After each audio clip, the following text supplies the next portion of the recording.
Ce soir, mesdames et messieurs, le football nous offre bien plus qu'un simple match amical, c'est une affiche de rêve, une confrontation de prestige, une rencontre qui fait vibrer les cœurs avant même le coup d'envoi. France contre Brésil. Deux géants. Deux histoires. Deux philosophies du jeu. D'un côté, l'élégance européenne, la discipline tactique, la puissance collective de l'équipe de France. De l'autre, la magie sud-américaine, la créativité pure, l'instinct et la folie du Brésil. Et au centre de ce spectacle, des stars. Des talents générationnels. Des joueurs capables de faire basculer un match sur un seul geste. Kylian Mbappé. Le visage du football moderne. Vitesse fulgurante, sang-froid glacial, leadership assumé. Il n'est plus simplement un joueur, il est devenu une référence, une menace constante pour n'importe quelle défense. À ses côtés, Eduardo Camavinga. L'élégance dans le mouvement.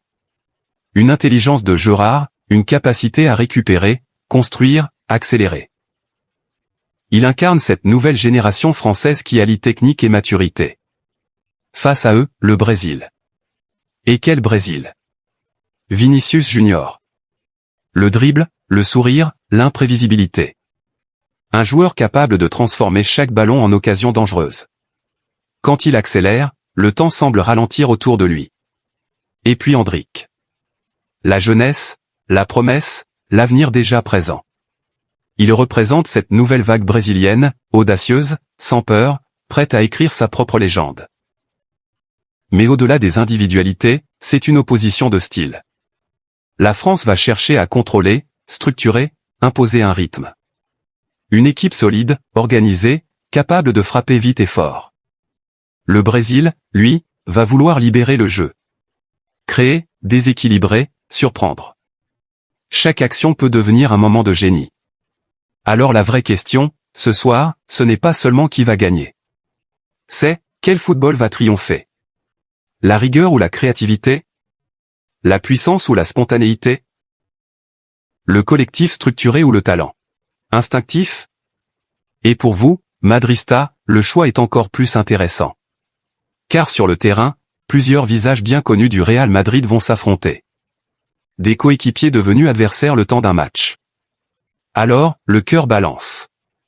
Supporter Mbappé et Camavinga, symbole de la domination européenne actuelle?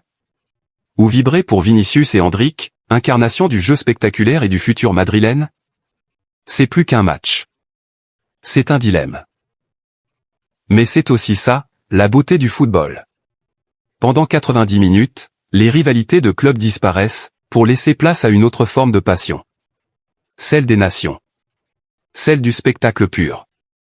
Chaque accélération, chaque dribble, chaque frappe sera scrutée.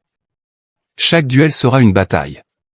Imaginez Mbappé face à la défense brésilienne, lancé à pleine vitesse.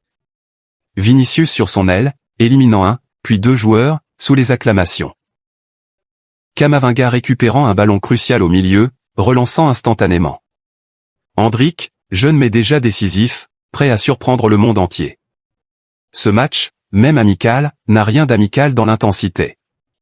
Car porter le maillot de son pays, c'est une responsabilité. Une fierté. Une mission. Et aucun de ces joueurs n'entre sur le terrain pour simplement jouer.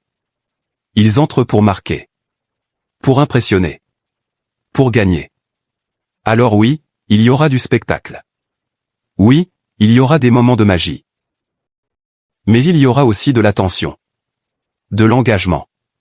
De la rivalité. Et vous, dans tout ça? Vous êtes le 12e homme. Votre choix compte. Votre passion compte. Alors dites-le clairement. Team France? Ou Team Brésil? Est-ce que vous misez sur l'efficacité froide de Mbappé? Ou sur le feu créatif de Vinicius? Est-ce que vous croyez en l'expérience française? Ou en l'énergie brésilienne? Peu importe votre camp, une chose est sûre. Ce soir, le football gagne.